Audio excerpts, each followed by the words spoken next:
Welcome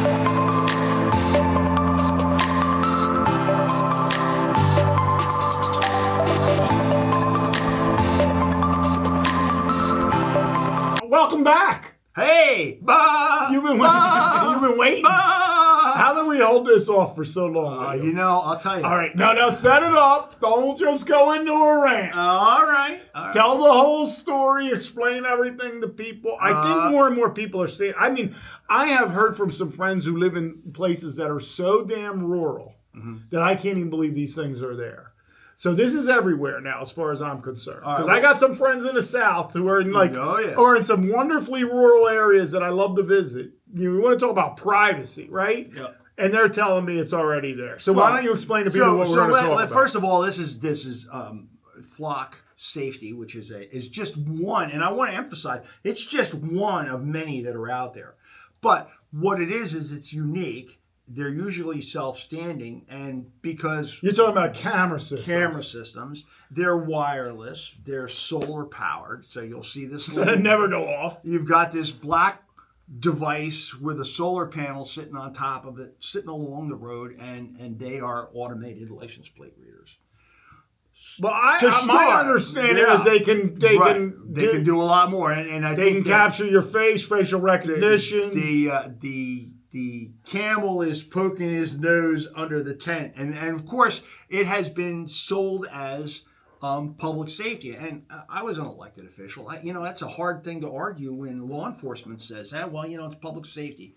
And I get it. I mean, certainly there is a situation in terms of providing the ability to tell, okay, we're such and such a car, as if they're looking to apprehend someone. But here's the problem. And I forget who it was that said it, but the government that offers you everything can take everything too. So we're being offered safety, and it's being done under surveillance, but that surveillance can get broadened in a lot of ways. But let's take a look at where you're going to see these called flock cameras a lot, because I guess that's the prevailing company's name. It's not necessarily every safety. company. And I think probably the thing that I would suggest is just hop online. And I mean, I'm not going to promote deflock but they're probably the best ones to show how exponentially this has grown over the last couple of years. We talk about how much capital is being put out there. So these cameras are, have probably started from like a few thousands to where now there's tens of thousands of them, and they're continuing to put them up. And you may not even know you're going past. You may not even know you're going past it. And what they're doing is they're picking up, patterns of travel. And maybe this is the kind of stuff why all these data centers are needed, because we're getting a tremendous amount of data and the ability to collate it and keep track of things. So the first thing I want to touch on, and I think that this is really, really important. And I'm not even going to get into the discussion in terms of whether or not it is or isn't, a constitutional issue. I want to just hit on one other thing. Flock claims 99% accuracy. Testing facilities have been talking somewhere in the terms of maybe in the 90s of the percentages. Okay, well that's still pretty good, isn't it? So let's look at the bigger picture. And I went online last night and I took a look to just try to get an idea of how many captures there are, and it was 666 million in a day. Which prior to the advent of AI, no one would have ever been able to analyze. No. And so let's and the number that's what the difference is. When you say, we've had cameras for a long time. Right. You add in all those Ring cameras on everybody's house. Yeah. All of a sudden this comes together as one big database. Right. And you're tracked everywhere. And we've already seen that, And maybe you don't mind being tracked everywhere. Well, all right. So I'm sticking with this because I'm still. Hey, look, I have. But I don't want to throw it out on one company. No, these are everywhere. And again, it's like I said, it's not just Flock is just one of many. But I think what Flock did was that they came in gangbusters. They're very uniquely described. You can see one. You know what it is when you see it. They're now being targeted, not just from the standpoint of, people are feeling that their rights are being violated, but they're being kept track of and they're being shown. I mean, you take a look at a map online and you just take a look. Don't leave work early because your employer is going to have access before long. So there's easy evidence of the growth of this. And I'm sure that there are other surveillance systems that are out there. We know that there are, and there are ones that do more than license plate reading. But I think it's indicative of how far we're going in a direction. I want to go back to the accuracy issue because I think that this is really, really important. What's 1% of 666 million? Well, I'd have to get a calculator. I can't do that one off. You take off off 2 zeros. Let's say 6 million. Just to pull a number, which is 60,000, right? Did I do that right? No, I think it's so. If there's 100 million, 1% would be 1 million. Right. So that would be 6 million. 6 million. Roughly. Okay. So it just shows why I need AI. So 6 million by their own admission, inaccurate readings. 6 million. Testing. Independent sources say perhaps 10% error, which would be 90%, which takes out to 60 million. If you need more cameras. But here's the problem. If that error, we're talking life and death situations here. If you get tagged by error, what's the result of that? Let's say there was a bank robbery and it's an armed suspect. Next thing you know, you're surrounded by police cars. And I think that we can look at it in terms of the fact, we're looking and we're addressing crime. I don't really like to think in terms of deadly force. It's certainly not when we're talking about delegating it, with that kind of potential error. And it is going to be creating a dossier, shall we say, based upon us. And there are people who are suggesting now that it has the ability to pick up our Bluetooth signal, our facial recognition, create a profile on us, where we've been, what we've done, where you're going.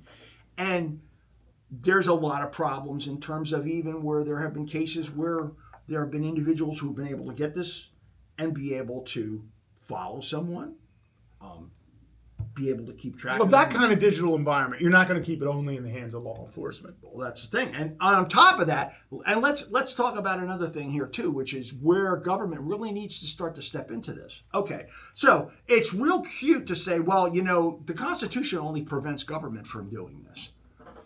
It doesn't prevent private industry from doing this. And this is, I anticipate there's going to be a court case over this that's going to ask whether or not when public entities, such as police departments, purchase information from a private entity that is doing something that it would be prohibited from doing. This gets to be a very, very significant constitutional question, because what are we entitled to in terms of privacy under the Fourth Amendment? In this country, in the United States of America, is that we should not be under that level of scrutiny, if you wish, because what constitutes privacy? This is just another avenue. Well, here's what I would say. I'm going to cut you off a little bit because you can start going off on rant. Okay, I do that. And people will. There will be different viewpoints out there. Yes. Some people will be like, "Well, if you don't have anything to hide, what are you worried about?" I can tell you, errors. That's what I'm worried about. You're worried about errors, right?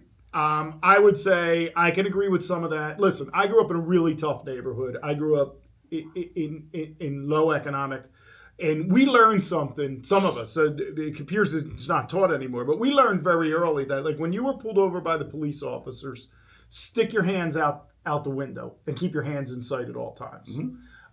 And look, I have some sympathy for guys going up in the middle of the night and you got somebody rummaging through. Yep. You get nervous. Look, you're a human being. You get nervous. So I'm not picking on the police officers for these kinds of things that have occurred as much as some others might. But if you keep your hands in sight all the time. But your average person probably didn't learn that as a kid when they were first driving. Their parents probably didn't sit them down and say, "Hey, Here's what can go wrong in one of these situations, because there were people in the neighborhood that these things had happened to. Most people are like, they see the police officer still as kind of like an officer friendly, and they're not thinking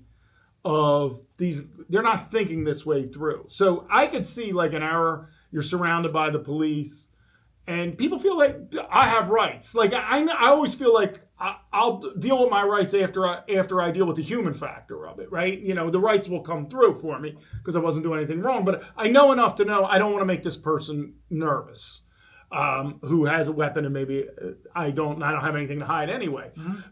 But most people don't think that way. They weren't raised that way. They weren't raised in that environment out there. So this error can compound very quickly. I agree with you, to a point where someone innocent person ends up dead. And also, I get it with law enforcement. Hey, look, you got told that sedan has a bank robber in it that is believed to be armed and dangerous. People, I get it. I totally get it. I am not criticizing.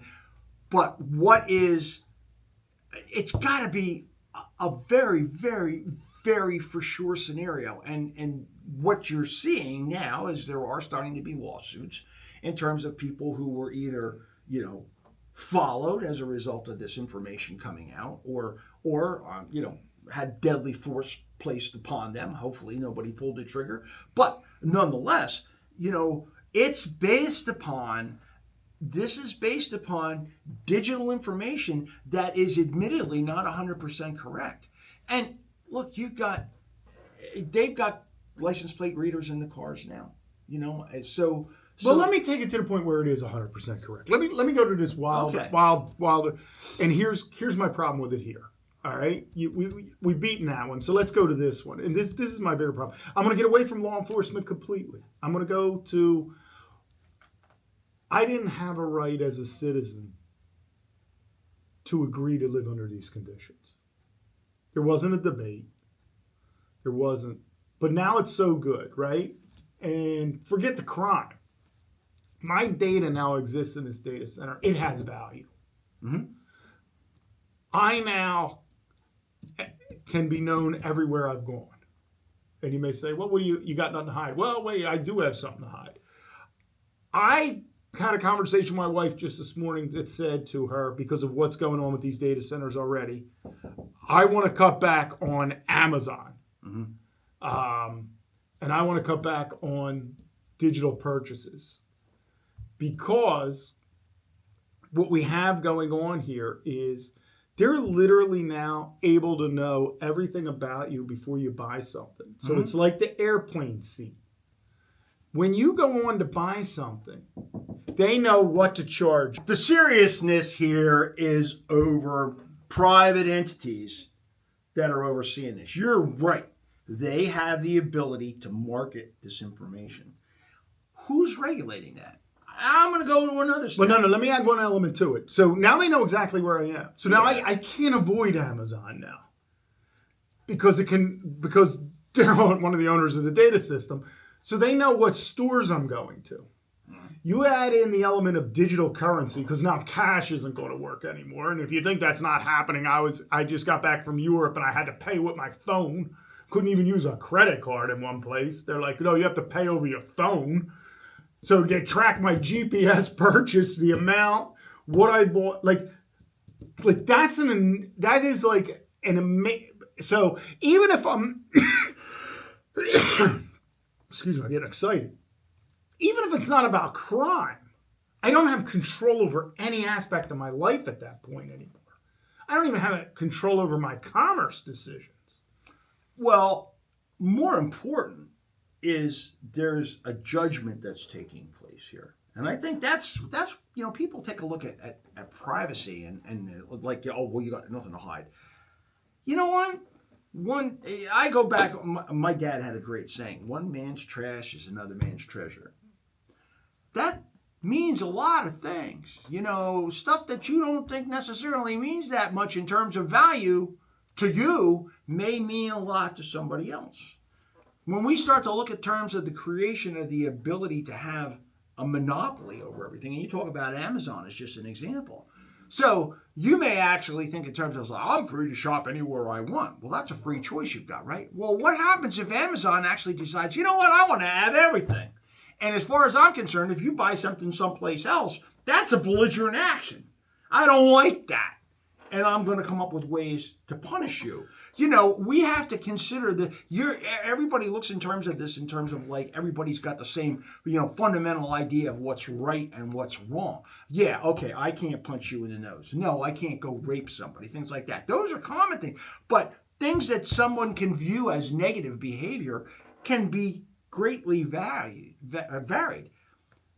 just from an economic sense. If you've got a mechanic and you've built a relationship with the mechanic, and you go someplace else, and the mechanic finds out that you're going to someplace else, it's worse than cheating on your spouse, because they're going to say, hey, you know what? I'm not doing your crap job. You go see your new buddy. These are things that people don't think about, is that the freedom of choice is something that's based upon privacy when you're making a series of decisions. This kind of stuff that's going on here is taking away that element of privacy. Privacy is the most valuable thing that you have because it enables you to make choices that are yours. You can exercise your agency instead of being one of the sheep. Oh, what a funny idea. They call this stuff flock. It is an interesting name. It's an interesting name. And I sometimes look at this stuff and it's like right in your face. It's my decision what I want to do. It's my decision where I want to go. It's my decision if I decide I want to take route A or route B. And I don't need somebody keeping track of how many times I did it. Well, I can look, you know where this is going to go. Look, it has to go here. And nobody's going to like this. And it's going to sound, well, I think the AI is going to wipe us out before we get to this point. But here's where ultimately this can go. I started with the commerce, right? Now they have digital pricing. And the seal said, well, your phone's with you. So when you're in line, the person in front of you may pay $3 for the apple, but it may say, the company may be able to figure out, well, this guy could probably afford $5, and he probably won't even notice. Somebody like me, I don't know what the hell what stuff's supposed to cost. Right. So I go through. I don't know. It's whatever it is. Yeah, it is what it is. It's going to sound sexist, but my wife always does a shop. I don't know what anything. Look, to me, I still go in the supermarket. I can't believe how much prices have gone up in 10 years. I'm just like, what is this price? Yeah, but wait a minute. Yeah, you bring up an interesting point. So let's say we get to the point to where like everything becomes automated, if you wish. So what if AI has the ability to decide whether you pay $5 and I pay $3? Well, this is my point. So and what are you going to do about it? You want the apples, you're going to pay the price. That's it. You might as well argue with DMV. It's like, but it's like you are not going to have any agency. Well, ultimately, you're going to get to communism. They're going to get you there. I don't even think this is communism, Will. Well, it's not equality. It's going to equal out your buying power. So, and maybe some younger people would say, well, that's perfectly fair. But it is now taken away everything that I understand as human agency, as you're saying. Right now, I'm being monitored with everything that I do. But here's ultimately where it goes. And think about it, if you're out there. There are a finite number of resources on this planet. So you want to take route B. But the machine has decided route A is the best route for you to take from an efficiency standpoint. Your gas allotment that you're going to be allowed to buy will only cover those routes. Ultimately, it's going to not only be privacy. There is no doubt that it has to come down to, and think about the AI becoming somewhat self-aware. I need so much power. Right. You can only get, you're going to get apportioned your power. Right. So you're going to be only allowed to drive this certain route. And when we get to driverless cars, it's going to make that route for you. Mm. And is this true? I just saw a new thing that's like, if you want a heated seat, you got to pay a subscription price for it. So it won't come on in your car. We're there, man. We're there. So here's another thing. So when we look at these efficiencies, and This is part of what I want. And I know I sound like a broken record. And here I go on a rant again. We're told, no, you got to have energy efficient. You have to have CAFE standards on your cars. You can't do this. You can't do that. Now we're going to take the amount of electricity that it takes to run a small city, divert it to an AI data center that's going to be used to make sure that we don't use more energy. What if we were just allowed to go our way, and if all this energy was out there all along, how come we were told that we're not allowed to have it? There's something going on here that's a lot bigger, and if you think that this is just about, when we look at this in terms of the privacy scenario, well, if you're not doing anything wrong, it's by whose decision of what's wrong. And when that decision starts to be done by AI based upon an algorithm, you might not really be too happy with the decisions that it's going to decide are most appropriate for you as a human. Well, you're a slave. Well, or less. I mean, you're not even the ant anymore. And the metaphor we tended to use in the last couple episodes. You're not the ant. The ant at least has somewhat, well, the queen, I guess, directs. You're the drone. Well, you are the drone. That's probably because true. you're directed of what you're allowed to do and what you're going to do. But the piecework kept where they want to keep. The piecework is getting into place now, and see, nobody's actually looking at the grant. I was an economics major in college, and we've got to look at the whole picture here. And how much money are we going to spend on enforcement? We're still going to have police, but now we're going to have this AI behemoth that's going to be feeding on perhaps as much energy as we're using as humanity at this point, and it's going to be used to regulate our behavior. Is anybody doing a cost-benefit analysis here? Not to mention the fact of how much resources and everything, and I know it's propping up our economy, I got that, but we're dedicating a tremendous amount of this, and I want to go one step further here, and if this doesn't shake people up, is that these decisions in a lot of cases are being done not by our elected governments, if you want to choose whether it be Republican form or unaccountable tech corporations. Unaccountable tech corporations that are in a race to disaster because they want to be the first to have whatever it is that's going to be the best game in town, and that is going to be at the cost of your right to agency, freedom of movement, and freedom of choice. And we've had choice has been an issue for the last 50 years, at least during my lifetime. And everybody talks, oh, you have to have the right of choice. Your right of choice, forget about whether or not it's reproductive. Your right of choice of whether or not you're going to maybe be able to have meat or eat lettuce, because it's going to be determined by an algorithm that has been created not by government, maybe utilized by government, but done by private entity that's going to be sold to government by bid. Yeah, I hope it kills us. See you in the next episode. Take care, everybody.